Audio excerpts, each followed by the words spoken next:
अच्छा, भगवान शिव परम कल्याण स्वरूप क्यों हैं? शिव हैं, साक्षात परमात्मा हैं, सच्चिदानंद हैं, वो तो है ही है। पर शिव कल्याण रूप इसलिए हैं कि श्री हनुमान नाटक के मंगलाचरण में हनुमान जी महाराज मंगलाचरण का आरंभ ही यहीं से कर रहे हैं। कल्याणानाम निधानम कलिमल मथनम पावनम पावनानाम, है ये सब राम नाम के विशेषण हैं। राम नाम कैसा है? बोले कल्याणानाम निधानम। कल्याण निधानम नहीं, कल्याणस्य निधानम नहीं, कल्याणानाम निधानम।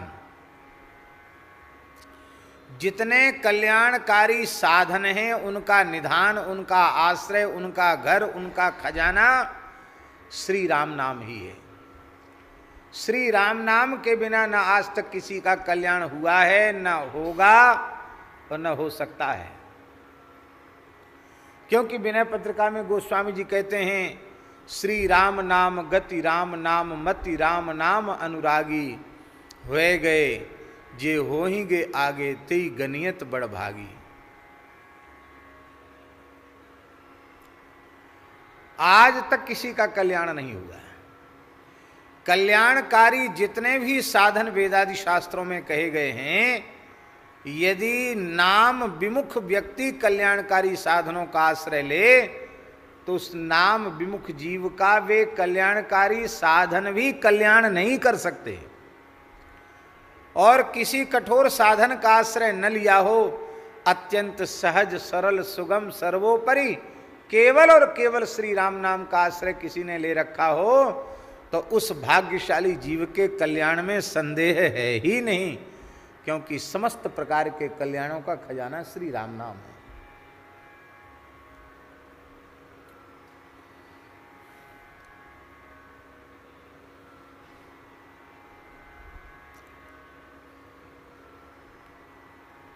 नानक जी का एक दोहा है, नाम लिया जिन सब लिया, नाम लिया जिन सब लिया, सकल शास्त्र का भेद, बिना नाम नर के गया, पढ़ी पढ़ी चारों वेद। इसलिए कल्याणों का निधान श्री राम नाम है। और कैसा है? कलिमल मथनम,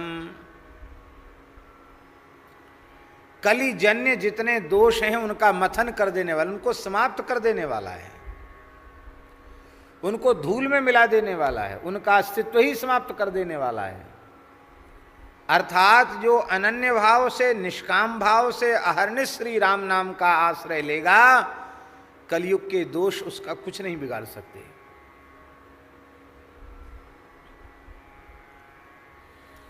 इसी मलुक पीठ में एक संत आए थे,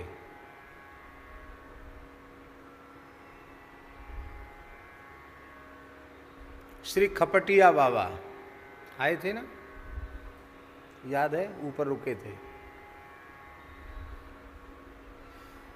पढ़े लिखे नहीं हैं, अब तो वृद्ध हैं, पर केवल राम नाम की महिमा से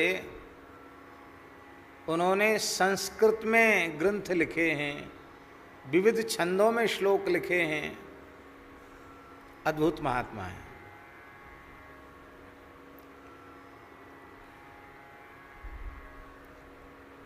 आज भी हजारों लाखों लोग उनकी प्रेरणा से नाम जप कर रहे हैं, ऐसे संत हैं। यहाँ संभवतः 3-4 दिन थे वो, हैं?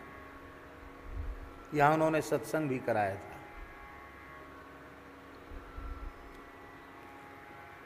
तो एक जगह चातुर्मास्य कर रहे थे और ऐसा कुछ उनका प्रभाव कि वो जहाँ रहे, जिस क्षेत्र में रहते, वहाँ स्वाभाविक सैकड़ों घरों में कीर्तन शुरू हो जाता है। ऐसा कुछ दिव्य प्रभाव है। एक जगह चातुर्मास कर रहे थे गंगा किनारे, इधर बलिया तरफ की बात है। तो फूस के झोपड़ी में थे। उसी समय उनके कुटिया में एक भयंकर काला काला पुरुष, जिसके शरीर के रोयां मोटे मोटे जो सुई होती न सूजा काले लोहे के, ऐसे मोटे मोटे रोयां थे, बड़ी भयंकर आकृति थी। अकस्मात उनकी पर्णकुटी में वह पुरुष प्रकट हो गया। सिर नीचे था, आंख पलक नीचे की ओर थे, आंख उठा के नहीं देख पा रहा था। उसने कहा, बाबा जी यहाँ से भाग जाओ,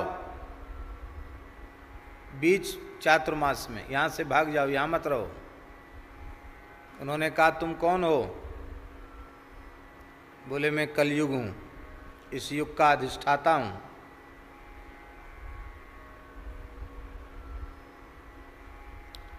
तो इन्होंने कहा कि तुम हमको भगाना क्यों चाहते हो भाई? हमने तो आपका कुछ बिगाड़ा नहीं, आप हमको क्यों भगाना चाहते हो? उसने कहा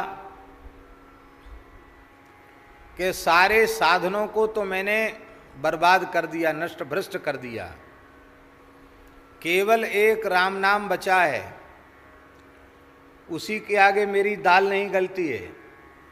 और तुम जहाँ रहते हो सबको राम राम कराते हो, तो मुझे जितने क्षेत्र में राम नाम का जप, राम नाम का कीर्तन होता है, उस क्षेत्र को छोड़कर मुझे भागना पड़ता है।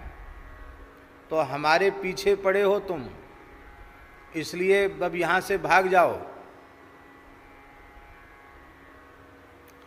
तब उन्होंने कहा कि हमने तो बड़े भाग्यशाली हैं जो आपका दर्शन हमको हुआ, तो आप हमको देख क्यों नहीं रहे हो, नज़र आपकी नीची क्यों है? तो उन्होंने कहा कि तुम नाम जापक हो, तुमसे आंख हम मिला नहीं सकते हैं। तुम नाम का आश्रय लेकर रहते हो, तो तुमसे हम आंख मिलाकर बात नहीं कर सकते हैं, पर तुम्हारी खैर इसी में है कि यहाँ से चले जाओ। उन्होंने हाथ जोड़कर कहा कि हम आपके काम में बाधा नहीं डालते, आपकी बुराई नहीं करते, कुछ नहीं बोलते, आपके विरुद्ध कुछ बोलते नहीं, कलयुग बुरा है ऐसा भी नहीं बोलते हैं, ना आपकी भलाई करते ना आपकी बुराई करते। हम तो साधु हैं, राम राम करना हमारा स्वभाव है, हमारा धर्म है, हम अपने काम में लगे हैं, आप अपने काम में लगो। ऐसा कहकर उन्होंने सिर झुकाकर प्रणाम किया। कलयुग चला गया, बाबा जी वहाँ से नहीं गए। उसके बाद से उनको कहीं कोई उपद्रव आया ही नहीं। इसका मतलब है कि कलयुग नतमस्तक हो गया।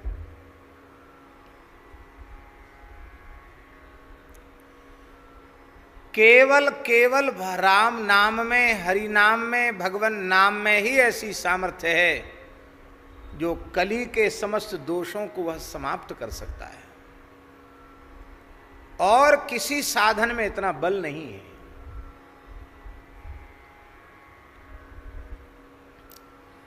इसलिए कलिमल मथनम,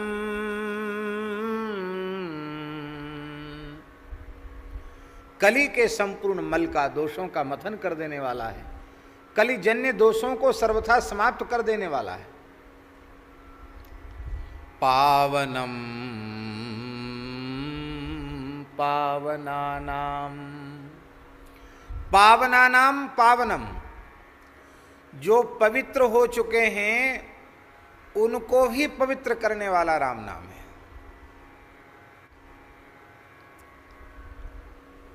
ध्यान दें, कहना यह चाहिए था कि जो परम अपावन हैं, अपवित्र हैं, उनको श्री राम नाम पवित्र कर देता है, ये कहना चाहिए था। भाई अपावन को पावन करे तब तो विशेषता, और पावन को ही परम पावन, पावन को ही पावन बनावे तो उसमें क्या वैशिष्ट्य है? नहीं, इसी में वैशिष्ट्य है। इसका आशय है कि श्री राम नाम अपावन को तो पावन करता ही है, जो पावन हो चुके हैं योग यज्ञ जप तप मख होम स्वाध्याय तीर्थाटन वेद शास्त्रादि का पारायण आदि आदि पवित्र साधन करके जो पवित्र हो चुके हैं, निष्पाप हो चुके हैं, उनको भी नाम पवित्र करता है। इसका आशय क्या है? इसका आशय ये है कि इन पवित्र वैदिक साधनों को करके जो पवित्र हो चुके हैं, उनके जीवन में पुनः कोई अपावनता नहीं आवेगी।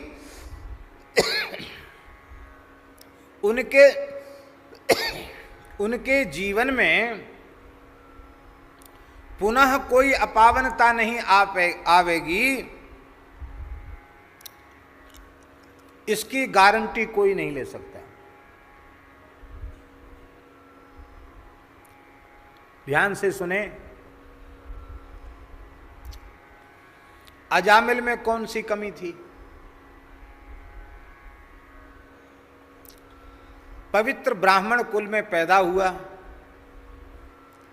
सारे संस्कार शास्त्रीय विधि से हुए,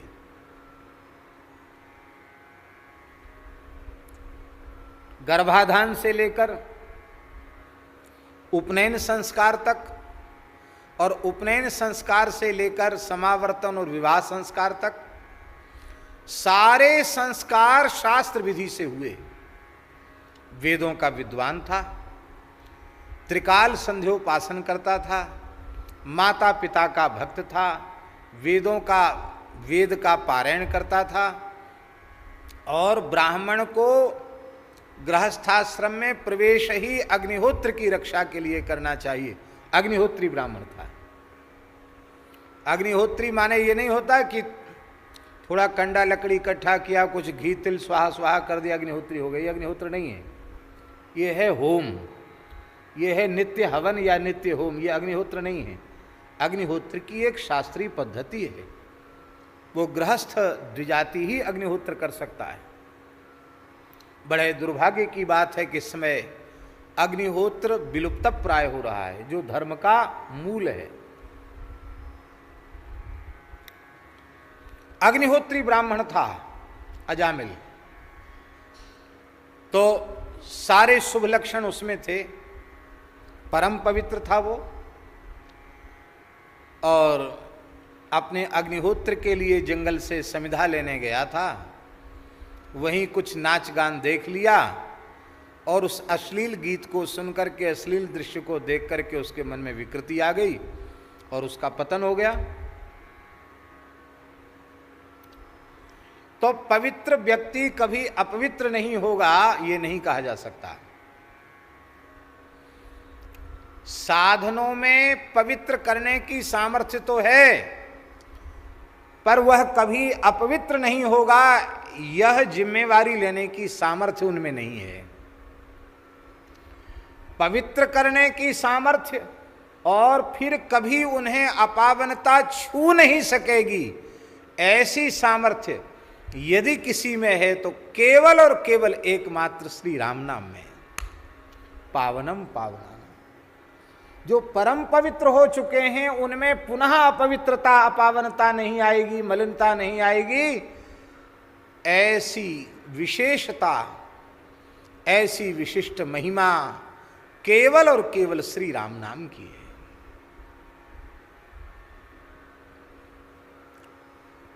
पाथेयम यन्मुमुक्षो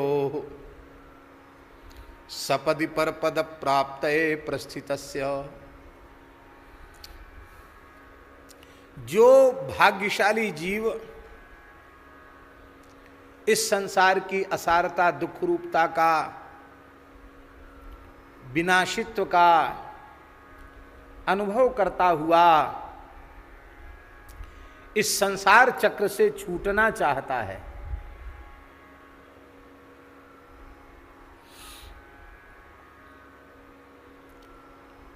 उसके लिए एकमात्र पाथेय श्री राम नाम है। पाथेय जानते हैं? नहीं जानते हैं।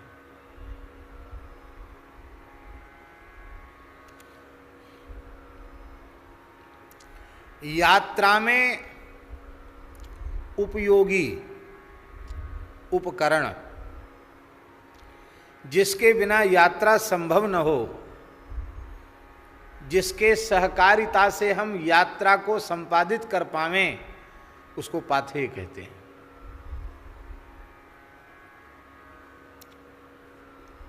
आपको यहां से अयोध्या जी जाना है, ट्रेन न हो, ट्रेन के टिकट खरीदने का पैसा न हो, आपकी व्यवस्था न हो, तो आप वहां तक जा सकते हैं? तो आप यहां से अयोध्या तक पहुंचने में जिस किसी की सहायता से पहुंचे वो सब पाथेय ही है। ट्रेन भी, उसका टिकट भी, पैर चलने की शक्ति, सब पाथेय।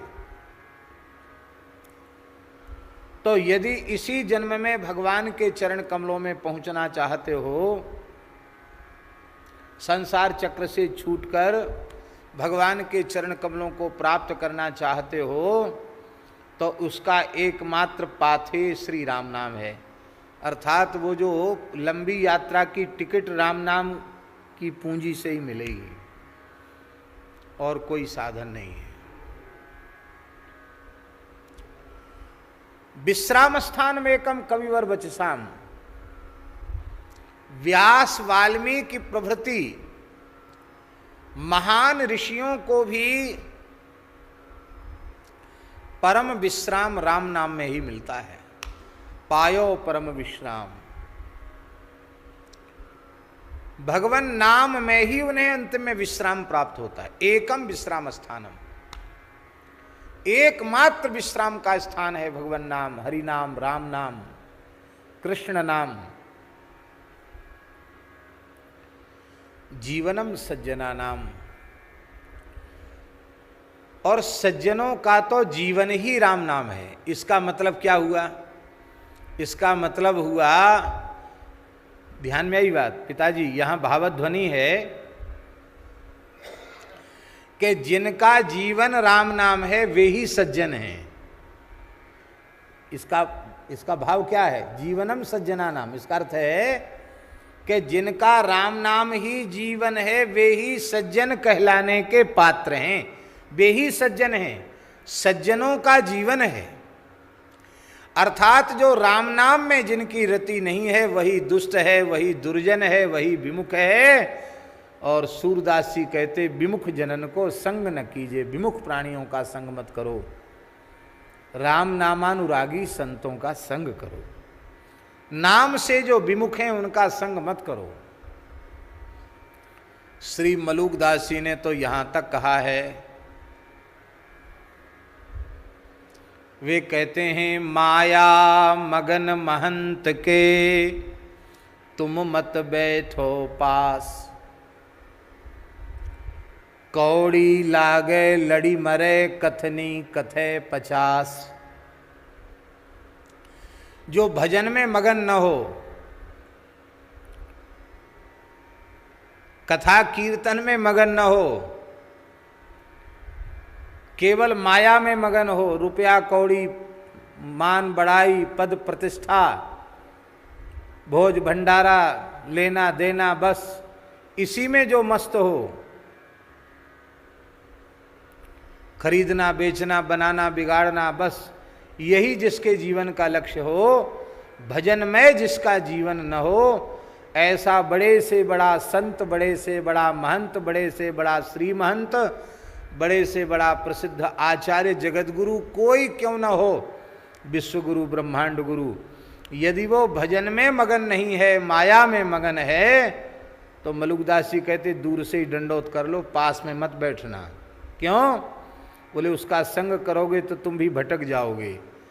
कौड़ी लागे लड़ी मरे, एक एक कौड़ी के लिए जान देने के लिए तैयार हो जाएगा, और कथनी कथे 50, पास में बैठने पर ज्ञान विज्ञान की बड़ी लंबी चौड़ी बातें करेगा, वेदांत झाड़ेगा, लेकिन एक एक कौड़ी के लिए मर मिटने के लिए तैयार हो जाएगा।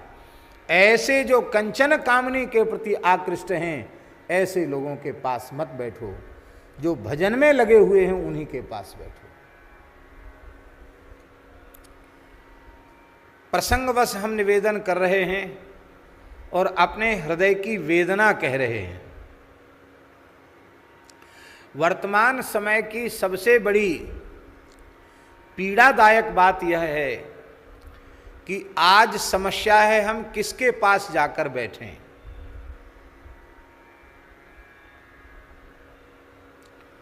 अपने घर में बैठे हैं, संतों के बीच में बैठे हैं, अन्यथा नहीं मानना। जिनके चरणों में पहुंचते ही केवल भगवत चर्चा सुनने को मिले, ऐसे महात्मा, ऐसे साधक, ऐसे संत इस समय अति दुर्लभ हैं। आप पास में बैठोगे तो केवल परनिंदा, परचर्चा, एक दूसरे को नीचे दिखाने की भावना, चतुराई, चालाकी, छल कपट से भरी हुई बातें, परनिंदा, परचर्चा, यही सुनने को मिलेगी। आपको भगवत चर्चा सुनने को नहीं मिलेगी। उनके जीवन में भगवान के लिए कोई स्थान है ही नहीं।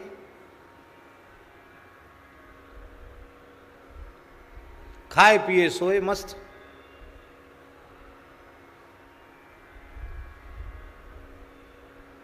रात भर मुर्दे की तरह पड़े रहे, दिन में भी पड़े रहे, कथा कीर्तन में जाने की, बैठने की फुर्सत ही नहीं।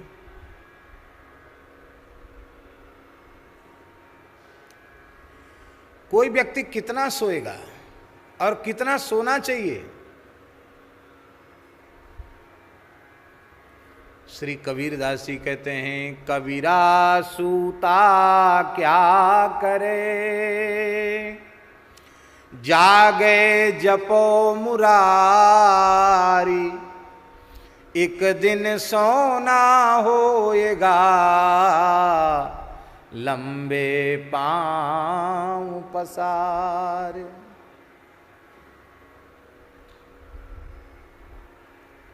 एक साखी में कबीरदास जी ने कहा, सूता साधु जगाइए करे मंत्र का जाप। कहते सोते को जगाने से पाप लगता, पर संत कबीरदास जी कहते सोता साधु जगाइए करे मंत्र का जाप। कितना सोओगे? हम दूसरे की नहीं कह रहे, अपने ही कह रहे हैं। रात को सोना और दिन में, वो तो कई बार समय नहीं मिलता, नहीं तो समय मिले तो दिन में 2 घंटा 3 घंटा सो जाना। कितना सोओगे भाई?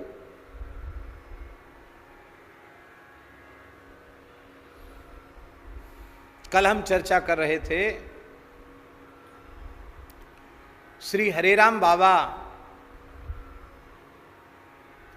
अपने सिद्ध गुरु के आदेश से राजस्थान श्री गंगापुर में, गंगापुर सिटी में विराजमान आयुर्वेदाचार्य श्री रामचंद्र दास जी महाराज, बड़े उच्च कोटि के महात्मा थे, उनकी शरण में आए। ये बात हमने स्वयं पूज्य श्री हरिराम बाबा के मुखारविंद से सुनी हुई बात आपको बता रहे हैं। उन्होंने उन्हें विरक्त वेश दिया, नाम रखा रामदास, और उनको साधन की आज्ञा दी। क्या आज्ञा दी? साधन करने की आज्ञा दी। तो 24 घंटे में 4 घंटे विश्राम का समय दिया। 20 घंटे साधन। कितने घंटे साधन? 20 घंटे साधन और 4 घंटे विश्राम। 8 बजे रात को सो जाना और 12 बजे रात को उठकर स्नान करके भजन की आसन पर बैठ जाना।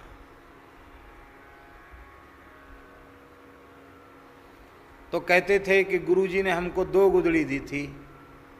एक गुदड़ी उनके कपड़ों की थी, बनाई हुई पुराने कपड़ों की, वो बिछा लेते थे, एक गुदड़ी ओढ़ लेते थे।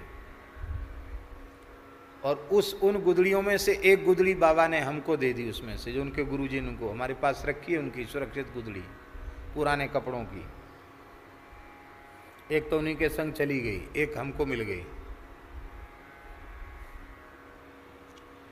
तो गुदड़ी ओढ़ लेते थे। कंबल कहाँ से आवे? टाट बिछा लिया, गुदड़ी ओढ़ लिया।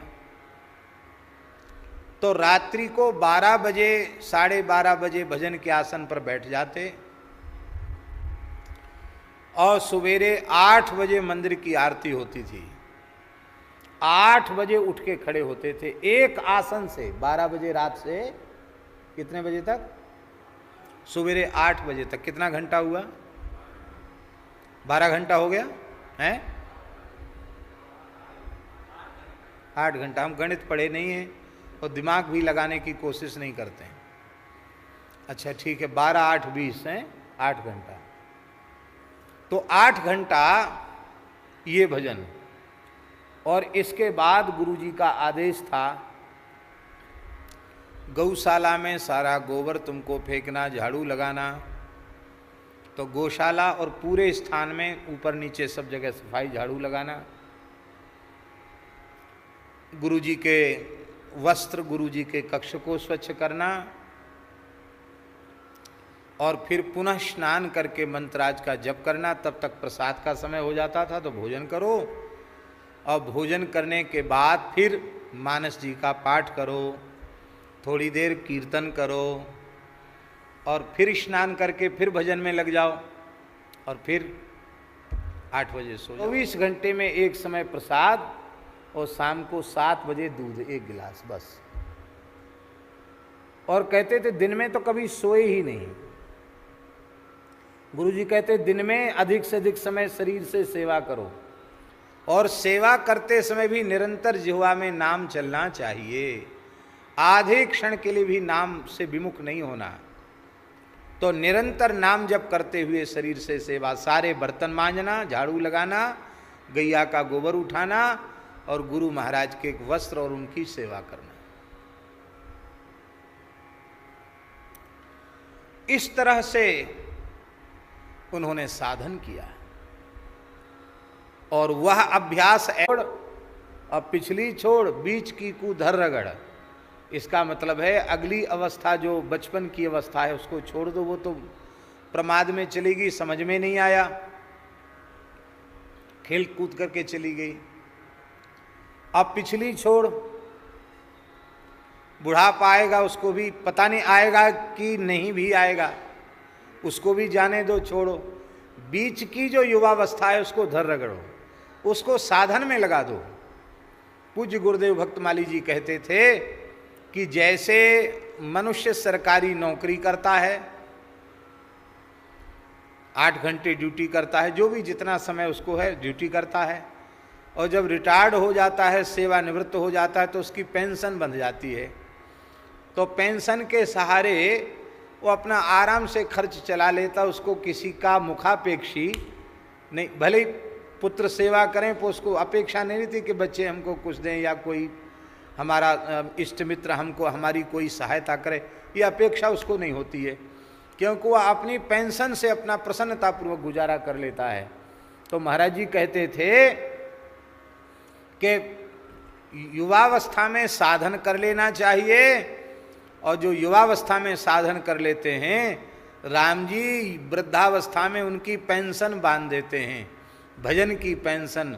ऐसा अभ्यास हो जाता है कि वे पड़े पड़े भी भगवान का स्मरण करते रहते हैं, उनका बुढ़ापा दुखद नहीं होता है।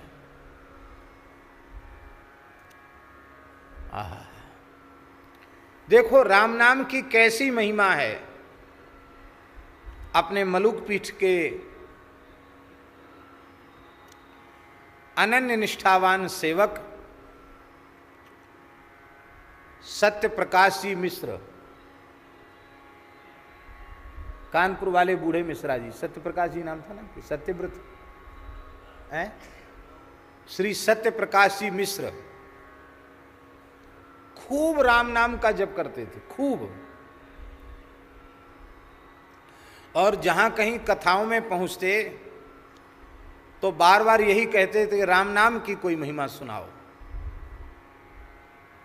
और कानपुर में कथा हुई तो बोले महाराज हमारी बिरादरी की कथा सुनाना। हम समझे नहीं आपकी बिरादरी कौन सी?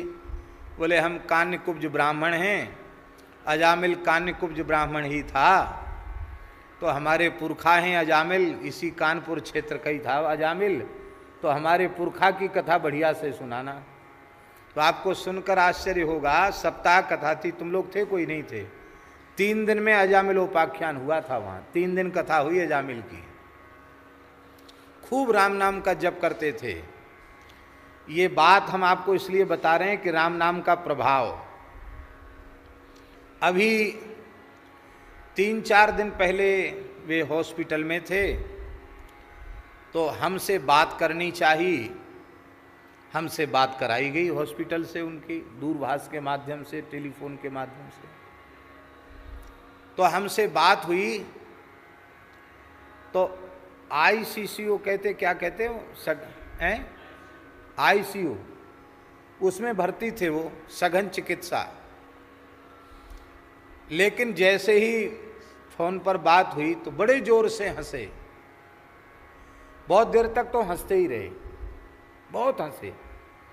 और हंस करके उन्होंने कहा, महाराज जी निरंतर राम नाम का जप चल रहा है, इतना आनंद है, इतना आनंद है, इतना आनंद है।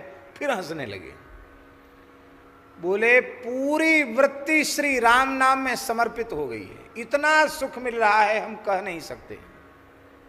निरंतर राम नाम चल रहा है, निरंतर राम नाम चल रहा है। अपने स्वास्थ्य संबंधी एक वाक्य भी उन्होंने नहीं कहा। और फिर रोने लगे, हंस हंस करके रोने लगे।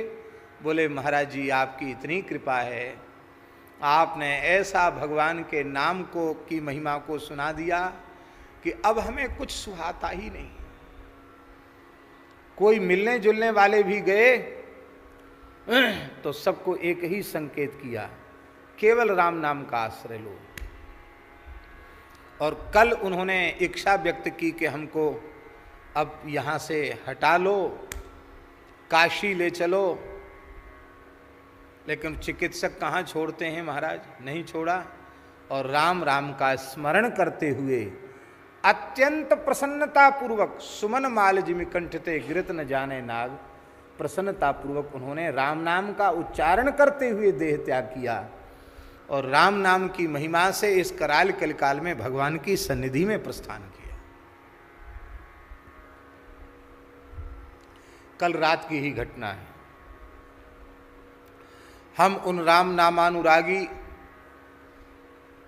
कानपुर वाले नामनिष्ठ श्री मिश्रा जी को वंदन करते हैं और नित्य साकेत बिहारी जी के चरणों में ही वे गए हैं, क्योंकि जीवन भर राम राम किया है। ये बात मुझे सहज स्मरण में आ गई, नाम की महिमा। पाथेयम जन्म मुक्षो सपदि पर पद प्राप्त प्रस्थितस्य विश्राम स्थान में एकम कविवर वचसम जीवनम, कविवर वचसाम जीवनम सज्जनानाम। सज्जनों का जीवन है, प्राण है राम नाम। बीजम धर्मद्रुमस्य, धर्म रूपी वृक्ष का बीज है राम नाम। ध्यान दें, बीज है राम नाम, इसका अर्थ क्या है? बीज से वृक्ष होता है और वृक्ष में फल होता है, फल में ही बीज होता है। इसका अर्थ है कि राम नाम रूपी बीज से ही धर्म रूपी वृक्ष उत्पन्न हुआ है, और धर्म रूपी वृक्ष का सार सर्वस्व जो फल है, बीज है, वह भी राम नाम है। माने उसका मूल भी राम नाम और उसका सार सर्वस्व फल भी राम नाम है। राम नाम के बिना आपके जीवन में धर्म संभव है ही नहीं। ऐसा राम नाम हनुमान जी महाराज हनुमान नाटक में कहते हैं, प्रभवतु भवताम भूतये राम नाम।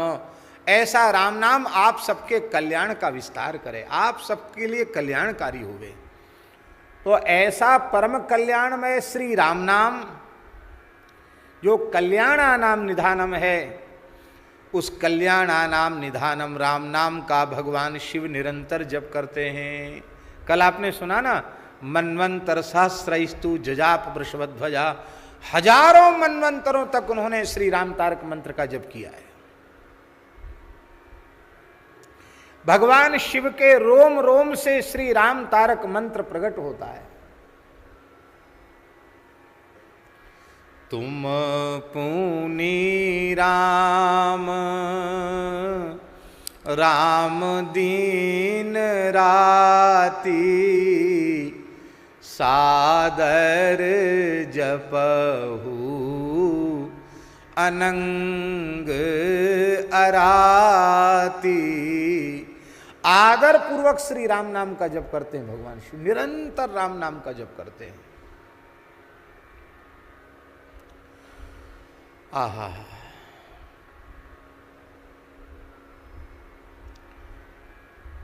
ये हमने इसलिए कहा कि भगवान शिव कल्याण रूप इसलिए हैं कि समस्त कल्याणों का जो निधान है जो राम नाम, उस राम नाम को जपते जपते जपते जपते शंकर जी अशिव वेश धारण करने पर भी परम कल्याण के स्वरूप ही हो गए।